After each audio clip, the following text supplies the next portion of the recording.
Hello.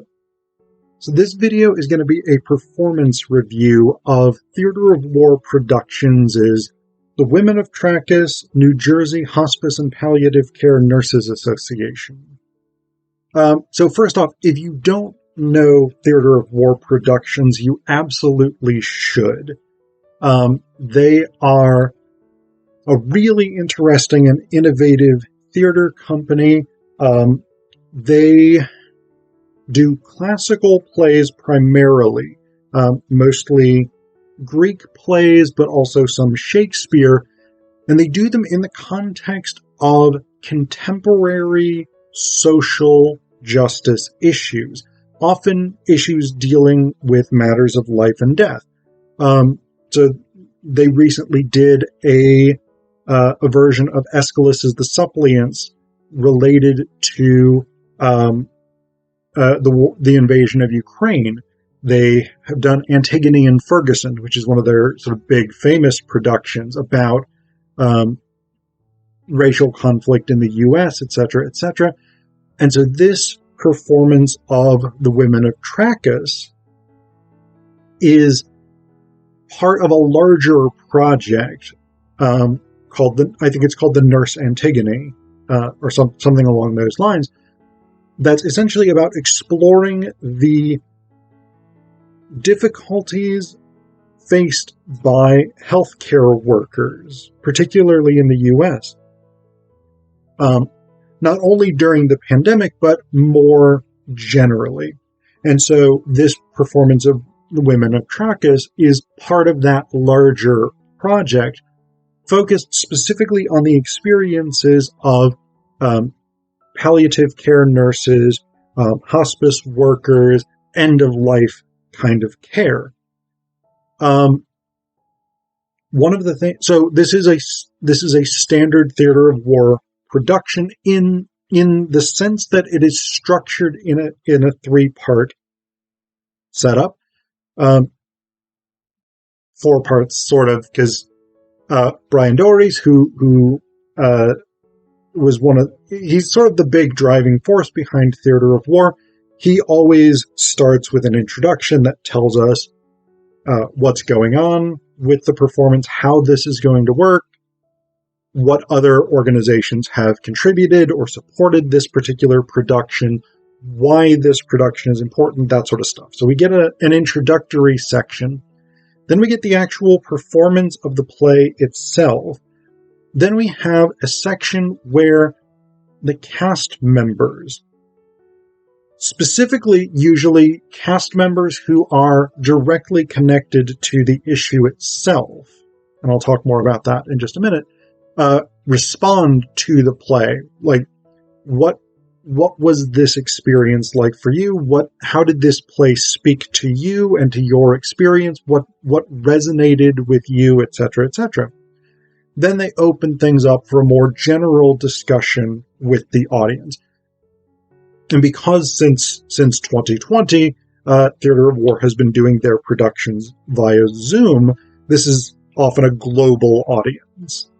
So for instance, while a lot of the people who responded from the general audience in this particular performance, Women of Trachis, New Jersey Hospice and Palliative Care Nurses Association, a lot of those people were actually from New Jersey, New York area.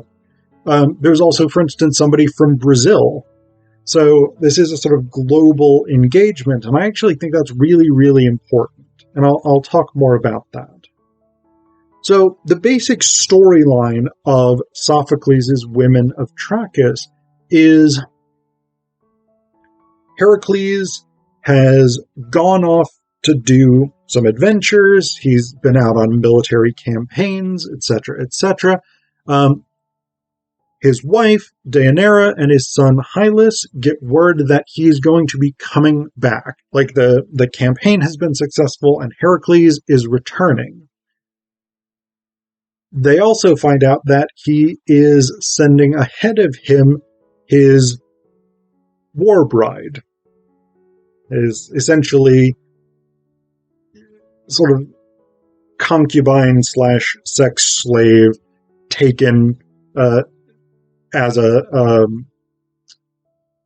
as part of the spoils of war, basically.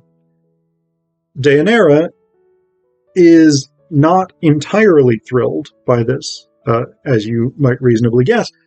And so what she decides to do is to use this love potion given to her by the centaur Nessus, whom Heracles had killed. Heracles, like Nessus was trying to kidnap / rape Daenerys, and Heracles killed Nessus, and Nessus took some of his blood and gave it to Daenerys, telling her, when your husband falls out of love with you, give him this, and all of your troubles will be over. Or some words to that effect.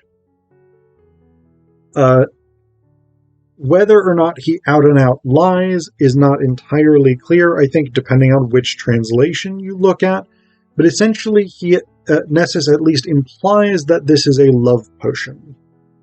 So, Daenerys, in order to try and win Heracles back to her and have him less devoted to his new wife / concubine / sex slave, soaks a robe in this potion to send to him as a sort of welcome home present. Once she has sent it, some funky things start happening with the leftover potion. Like it starts dissolving wool and stone and all these things that it's touching. And she starts to think to herself, maybe actually this wasn't a love potion. Maybe this is a bad thing. So she correctly intuits that Nessus, immediately after being murdered by Heracles, did not do her a good turn by giving her a love potion, but in fact gave her a poison that she's now inadvertently sent to her husband. This is confirmed a little bit later when their son Hylas comes back. Sorry, my cat's now screaming in the background. Hylas comes back and essentially accuses Daenerys of having murdered Heracles because he put on this cloak and then, like, all this just crazy shit started happening. Like, it started crushing his bones and burning his flesh off, and he couldn't breathe properly, and basically just a whole host of bad stuff for Heracles.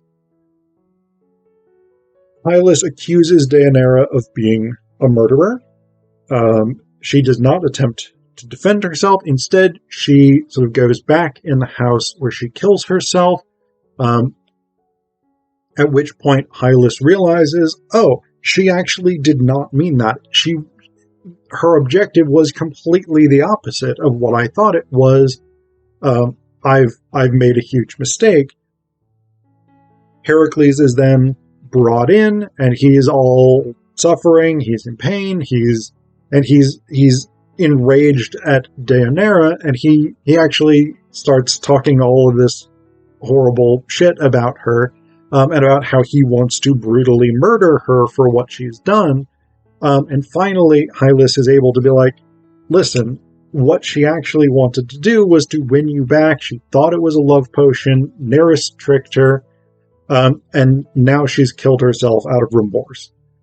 And so Heracles is eventually, very slowly, brought around to accepting this. And he tells Hylas, what I want you to do, if you're a good son, what you will do for me, you will build a funeral pyre, put me on it, light it on fire, then you will marry my war bride. And Hylas very reluctantly agrees to do these things. So, the production from Theatre of War presented really the second half of the play. They cut their performances down to focus on the sections that are most relevant to the particular topics at hand.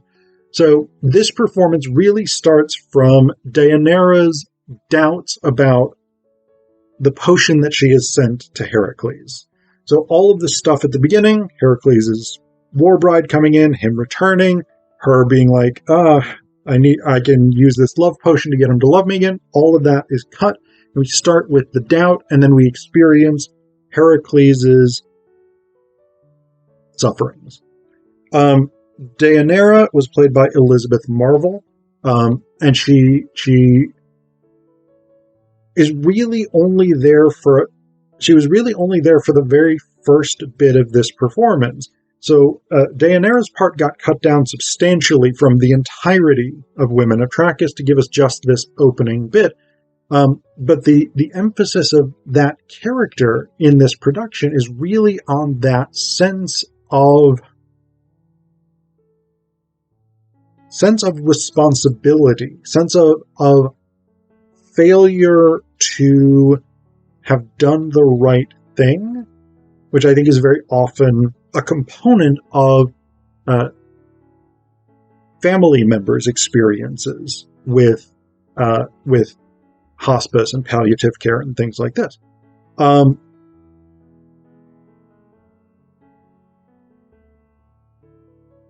Hylas was played by Craig Mambaman. Really, really good performance. Really, really, really impressive. Hylas is such a complicated, fascinating character because he comes in, like, he's the character of dynamism, much more really than any other character in Women of Trachis. He comes in, especially in the second half of the play, very, very angry at his mother, and then he regrets his anger when he realizes he was wrong. He is devoted to his father, but also, like, he does not want to essentially euthanize his father. He does not want to kill his father, even if that means putting him out of his suffering. And Heracles is just emotionally abusive, manipulative. He tries to play this, if you're a good son, you will do whatever I ask. If you're a good son, you will hate your mother for what she's done to me. He has all of these really kind of reprehensible things. Heracles, played by David Denman, a very over-the-top performance. I'm gonna say it's hard on Zoom performances. I 100% acknowledge that. Like, Zoom is not an ideal medium for most actors, and not really an ideal medium for a character like Heracles in Women of Trachis. Denman was very over the top, and it didn't entirely work for me, if I'm honest.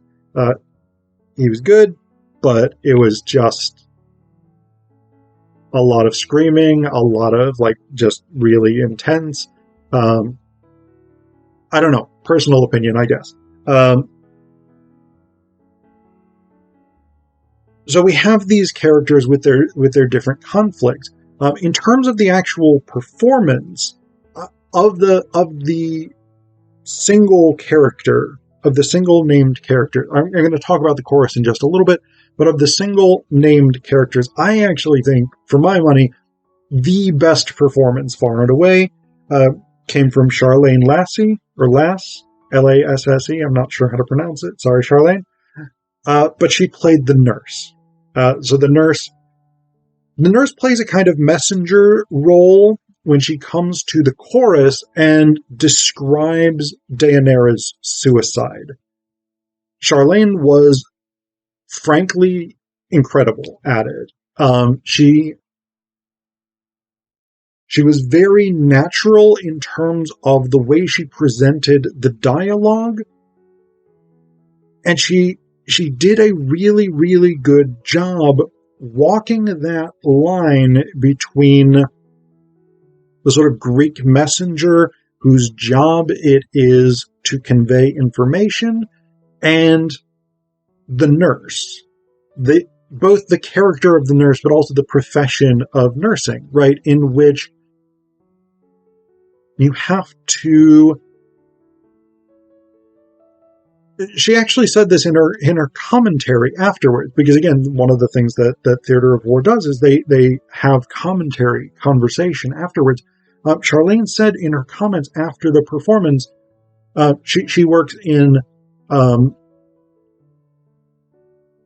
neonatal care and NICU, which is people who've just been born, often people who've just been born who need immediate medical attention. I mean, the NICU is the incubator, the sort of basically intensive care for brand new babies. And one of the things that she had said was, you have to love your patients in order to do the job well, but you can't be in love with your patients because you as a person just can't handle that. And I think that sort of ethos of, this is Daenerys' nurse. And this, I mean, nurse in this context maybe is something more like handmaid or mentor, maybe. Like, this is probably somebody that was like Daenerys' nanny when Daenerys was a child, and literally this person has known Daenerys her entire life. And so that I think Charlene's actual lived experience in this kind of work, I think, helped inform her performance, and it was really, really powerful. I think that was the best of the performances. She was fantastic. The other major part of this performance is the chorus. So there was 3 members of the chorus: Angie Meraviglia, Dawn Fort, and Sharon A. Campbell, all of whom are nurses. So they all have that firsthand experience of either current or have worked in hospice and palliative care. So they all have that experience of dealing with a person at the end of their life, dealing with families at the end of a loved one's life, etc., etc. And so, again, they sort of brought that experience to the performance itself in ways that were just really, really powerful. And again, that's one of the amazing things about Theater of War productions, is they bring in people who are directly involved in whatever the social topic is. So in the performance of the Suppliants set with Ukraine, they had Ukrainians in the chorus, people who are refugees, people who are soldiers, people who have lost loved ones, lost family in the fighting, etc., etc. In Antigone and Ferguson, they brought in people who were involved in Black Lives Matter or who were involved in the protesting in Ferguson, etc., etc. And so this is one of the things that Theater of War does that's so unique compared to most other theater companies, is the performance itself is great. It's a great event, but the performance is a jumping off point for discussing these larger issues. And so that, I think, is a really, really amazing thing. Down below in the description, I should have mentioned this closer to the beginning, I'm going to put a link to Theater of War Productions website. If/when they put up the video recording of Women of Trachis, New Jersey Hospice and Palliative Care Nurses Association, I will put a link to that as well. Again, absolutely, Theater of War Productions, you should be checking them out.